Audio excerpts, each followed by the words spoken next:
मोदी जी ने ऐसा मना किया कि संविधान से नहीं चलता। हर एक परिवार देश का करोड़पति होना चाहिए। 23 तारीख से हमें ये सवाल पूछने चाहिए और 25 तारीख को वोटर्स डे हमें ये सवाल पूछने चाहिए। 26 तारीख को इस देश का 1 करोड़ रुपए कहाँ है जो हर परिवार का मोदी जी ने चुरा के अडानी साहब को दे दिया है सारा। ये अडानी जी खा गए।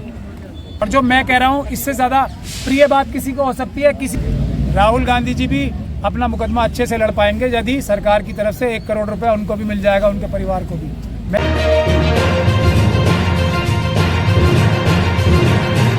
मोदी जी ने ऐसा मना किया कि संविधान से नहीं चलता, ऐसे तो नहीं बोला ना। तो विधान और विचार की बात की है तो विधान संविधान है, विचार संविधान है, हमारा देश ही संविधान है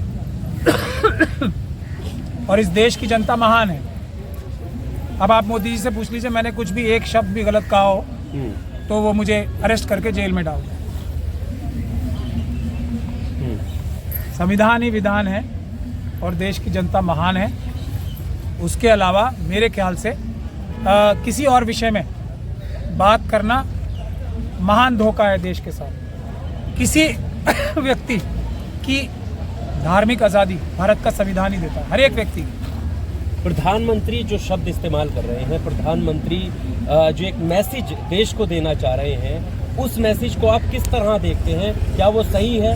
लोगों को समझना चाहिए? ये मेरा सवाल है। मेरा यह कहना है प्रधानमंत्री जी से कि देश में इतनी ताकत है आज कि देश का हर एक नागरिक करोड़पति हो सकता है। देश की संपदा इतनी ज़्यादा है, देश की संपदा इतनी ज़्यादा है कि हर एक परिवार, नागरिक नहीं, परिवार, करोड़पति परिवार देश का हो सकता है। इस बात को क्या मोदी जी नकारते हैं?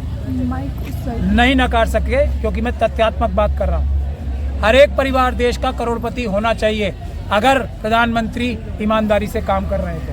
नहीं कर रहे तो बेईमानी हो रही है, ये बात तय है। अब मैं आपसे ये पूछना चाहता हूँ, कोई भी व्यक्ति किसी भी अपने आराध्य की पूजा 1 करोड़ रुपए पूरे परिवार में आके ज्यादा अच्छे से कर सकता है या बगैर 1 करोड़ 5 किलो अनाज के साथ कर सकता है? मैं ये भी जानना चाहता हूँ प्रधानमंत्री जी से। हमारा यह कहना है जो भी जिसका आराध्य है वो उसकी पूजा करे, लेकिन ये 1 करोड़ रुपए जो चुरा के मोदी जी की सरकार ने सिर्फ अडानी को भर दिए, हर परिवार का 1 करोड़ रुपए चुरा के जो अडानी के पेट में भर दिए हैं, वो लेकर भी तो हम पूजा आराधना अच्छे से कर सकते हैं या नहीं कर सकते हैं? 23 तारीख से हमें ये सवाल पूछने चाहिए और 25 तारीख को वोटर्स डे हमें ये सवाल पूछने चाहिए। 26 तारीख को इस देश का जो है गणतंत्र दिवस है, संविधान इस दिन से लागू हुआ था, तो हमें ये सवाल करने चाहिए कि 1 करोड़ रुपए हर परिवार का कहाँ गया प्रधानमंत्री जी? वो ये अडानी जी से इतना प्रेम छोड़िए, हमारा 1 करोड़ रुपए दीजिए, तब हम अच्छी पूजा कर सकते हैं, नहीं कर सकते? मैं ये सवाल पूछना चाहता हूँ प्रधानमंत्री जी से। और मुझे तो लगता है कि अगर हर परिवार में 1 करोड़ आ जाएगा अच्छा, तो बड़े बड़े जश्न मनाए जाएंगे, अपने अपने आराध्य जो भी हैं जिसके, उसका आराध्य का अच्छा जश्न भी मना पाएगा। वो तो सर कल भी पूरे देश ने मनाया है। इतना अच्छा नहीं मना पाया। मैं तो पूरे देश में घूम रहा था। ये झंडे जो है ये तो आरएसएस ने बांटे हैं सर, लेकिन ये झंडों के अलावा 1 करोड़ रुपए भी देना चाहिए ना आरएसएस को। वो 1 करोड़ कहाँ है हर परिवार का? दिवाली मनाई गई है सर पूरे देश में। मैं मना कर रहा हूँ, लेकिन वो 1 करोड़ रुपए कहाँ है जो हर परिवार का मोदी जी ने चुरा के अडानी साहब को दे दिया है सारा? हर परिवार का 1 करोड़ रुपए बनता है। बैठ के तथ्यों पे बात करें, जैसे ईवीएम पे हम तथ्यों से बात कर रहे हैं ना, वैसे ही कैसे बनता है? जो 150 लाख करोड़ का कर्ज लिया ना मोदी जी ने पिछले अपने 9 सालों में, ये तो आप पब्लिक में डोमेन में पढ़ रहे हो ना, लिया है ना, वो कहाँ गया? हम और आप खा गए या अडानी जी खा गए? वहीं से शुरू करेंगे। इसलिए कह रहा हूँ ना, कोई निर्मला सीतारमन जी को भेजें, जैसे मोदी जी ने हमारी बातों का वीवीपैट का जवाब देने के लिए भेजा है ना 2 अपने जनरल्स को, एक कुरैशी साहब को, एक रावत साहब को। उनकी बातों को हमने कैसा 2 मिनट में झूठा ठहराया? तो ये भेजे निर्मला सीतारमन साहिबा को कि मैं कह रहा हूँ कि देश का हर एक परिवार करोड़पति होना चाहिए अगर अडानी से पैसे ले लिए जाएंगे दूसरे। क्या उसमें हमारी पूजा आराधना कम हो जाएगी अगर 1 करोड़ रुपए में मिल जाएंगे सबको, हर परिवार को? इस बात का जवाब दें मोदी जी पहले।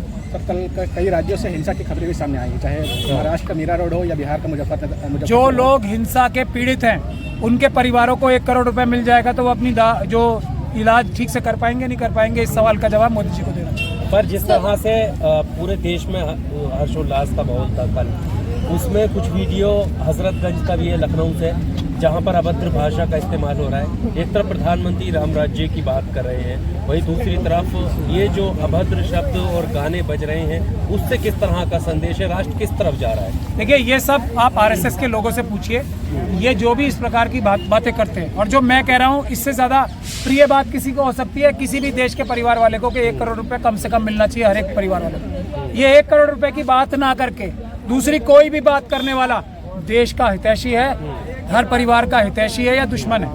अब सब डिबेट एक ही बात पे होनी चाहिए कि हर देश का हर परिवार करोड़पति कैसे बनेगा, और अभी कैसे बनेगा अडानी साहब से पैसे वापस लेके। ये बात अच्छी है या बुरी है? इससे महत्वपूर्ण बात अगर किसी और के पास है तो वो इससे महत्वपूर्ण बात कर ले, और अगर वो इससे महत्वपूर्ण बात नहीं रखता, कोई और बात में डाइवर्ट करता है, तो वो आरएसएस का एजेंट, आरएसएस का दलाल है। पर जिस तरह से 15 लाख की बात कही जाती है, अगर सवाल पूछते हैं तो फिर उन मुद्दों को गिनवा देते हैं कि मेरे 15 लाख जब आ गए थे जब ट्रिपल तलाक खत्म हो गया था, मेरे 15 लाख जब आ गए थे जब कश्मीर से 370 हट गई थी।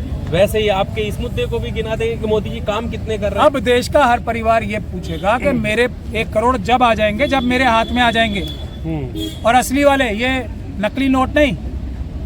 आजकल अगर हम आपको इसीलिए तो कह रहे हैं निर्मला सीतारमन साहिबा को सामने आने दीजिए। क्या जितने नोट छपवा लिए इन्होंने, उतने की स्ट्रेंथ है हमारी ट्रेजरी में? क्या सब लूट के हवाले कर दिया अडानी साहब के? ये कागज के टुकड़े तो नहीं है नोट कहीं? ये सब सवाल पूछने वाले हैं। पर बुनियादी बात मैं आपसे फिर कह रहा हूँ, आपके पास, हम आप तो ईमानदार जर्नलिस्ट हैं, किसी के पास इससे महत्वपूर्ण मुद्दा है जो मैंने आज आप सब लोगों के सामने कहा है, तो वो मुझे बता दें। हर परिवार को 1 करोड़ मिलने की क्षमता, देने की क्षमता हमारे देश के अंदर मौजूद है आज। इसके बाद अगर कोई भी दूसरी बात करता है आज के बाद, तो वो आरएसएस का एजेंट है या बेवकूफ़ आदमी है। सर, राहुल गांधी के खिलाफ एफआईआर दर्ज करने के निर्देश दिए जा रहे हैं, और ऐसे समय में विपक्ष के साथ जब ऐसा हो रहा है तो आप लोग जो ईवीएम की लड़ाई लड़ रहे हैं, आपके खिलाफ? राहुल गांधी जी भी अपना मुकदमा अच्छे से लड़ पाएंगे यदि सरकार की तरफ से 1 करोड़ रुपए उनको भी मिल जाएगा, उनके परिवार को भी। मैं ये कह रहा हूँ आपसे बात, ये बात समझिए ना आप। हम जैसे वकीलों को तो पैसे खर्च करने की मुकदमे में ज़रूरत नहीं पड़ेगी, लेकिन और लोगों को तो पड़ती है। हर परिवार अपने मुकदमे भी अच्छे से लड़ पाएगा अगर 1 करोड़ रुपए का उसका हिस्सा उसको मिल जाएगा अडानी से लेके वापस। ये आपकी बात लोगों के गले नहीं उतरेगी कि अचानक से कैसे प्राचार्य जी 1 करोड़ की बात कर रहे हैं? मैं कोई भी बात तथ्यों के बगैर नहीं करता हूँ। मैं लॉजिक दूंगा ना, निर्मला सीतारमन साहिबा को लाए बीच में, मैं तो कह रहा हूँ मैं लॉजिक दूंगा, और लॉजिक आपने अभी खुद ही दे दिया एक छोटा सा। तो 15 लाख का वादा तो मोदी जी ने किया था, नहीं किया था? वो झूठा वादा नहीं था, वो मिले 15 लाख रुपए मोदी जी और अडानी जी को दे दिए मोदी जी। वो झूठा वादा नहीं था, सच्चा था वो सच्चा वादा था। मैं आपको बता रहा हूँ ना। अमित शाह जी जुमला क्यों बता रहे हो? तो बता अमित शाह जी झूठे हैं। अमित शाह जी ने अडानी जी को पैसे, वो 15 लाख हमारे हर एक के चुरा के दिए हैं। वो हर एक का बोल रहे थे, और मैं हर एक परिवार का 1 करोड़ बोल रहा हूँ। कुछ गलत बोल रहा हूँ? अमित शाह साहब झूठ बोल रहे हैं। अमित शाह साहब धोखा दे रहे थे पूरे देश की जनता को। 15 लाख जरूर आए हैं वो, पर अडानी जी को दे दिए गए। ये है बात।